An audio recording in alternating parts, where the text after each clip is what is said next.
moods and memories affect our choices, and that we better know and understand our environment so that we can master its particular challenges as well. More specifically, we need to come to terms with 3 powerful ways in which the environment we now live in can inhibit our ability to think smartly and choose wisely.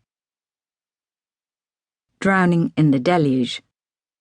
For this is the age of data deluge, an age in which advertisers, marketers, and media outlets tweet us, text us, and follow us online.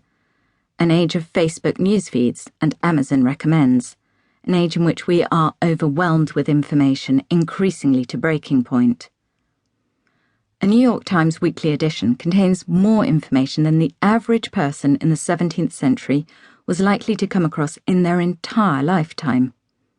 In 2008, we were consuming 3 times as much information as we were in 1960. By 2020, we'll be generating 44 times more data than we are producing today. Our Stone Age bodies can't cope with this modern-day deluge. Evolution is slow. The deluge has come fast. Confronted with data, some dodgy, some not, our hearts beat faster, our breath becomes more shallow, we sweat. The deluge makes our body shift into crisis mode. Studies reveal that we can't hold more than 7 separate pieces of information in our minds at once. Yet when I enter qualities to look for in a surgeon into Google, 4 million hits come up. The sheer abundance overwhelms us. That's why most of us end up looking at just the first few links on the first page of Google's search results. The best answer to our query might not be there, but we can't cope with more. How can we find the space to think clearly with all of this data raining down on us? How can we discern intelligence from all this noise? For there is intelligence amidst the cacophony. In fact, the data deluge has a notable upside. We can now get our information raw, unedited, uncurated. We can now imbibe information direct from source without the traditional gatekeepers. This offers a huge opportunity to us as decision makers. But the question of what, among all the data swirling around the digital landscape, we should give credence to is not straightforward to answer. In London, in August 2011, huge numbers of people rioted and parts of the city went up in flames. Shops were emptied of expensive trainers and widescreen TVs. The police looked on powerlessly. It wasn't that there was no information. Tuned into social media, police command centres were overwhelmed by the 2.6 million riot-related tweets that circulated during the 5 days of rioting. The tales circulating the Twittersphere were plentiful and varied, from the political to something more akin to a child's picture book, rioters breaking into a branch of McDonald's to cook their own food, the London Eye being set on fire, a tiger being set free from London Zoo.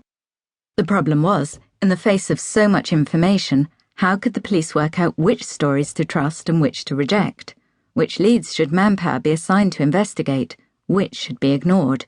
All of those tweets just mentioned turned out to be false, by the way.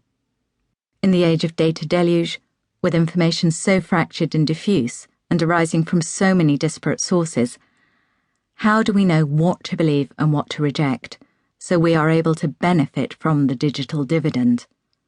That is a challenge that this book will address. Drip, drip, drip. Ping, ding, ring. Add to the barrage of data another 21st century form of Chinese water torture, the drip, drip, drip of continuous disruption, and you'll be able to better understand the demanding context within which we make our decisions. In this regard, email is mental enemy number 1. The constant pinging, window signalling or green light blinking depending which medium it finds you on. Some saw it coming, saw the inherent problem of a medium which could so easily get out of control. In 1984, just as email was beginning to enter the mainstream, Jakob Palmer, a computer scientist from the QZ Computer Centre at the University of Stockholm, with a sideline in writing crime novels, warned that electronic mail system, if used by many people, causes severe information overload problems. The cause of this problem, Palmer wrote, is that it is so easy to send a message to a large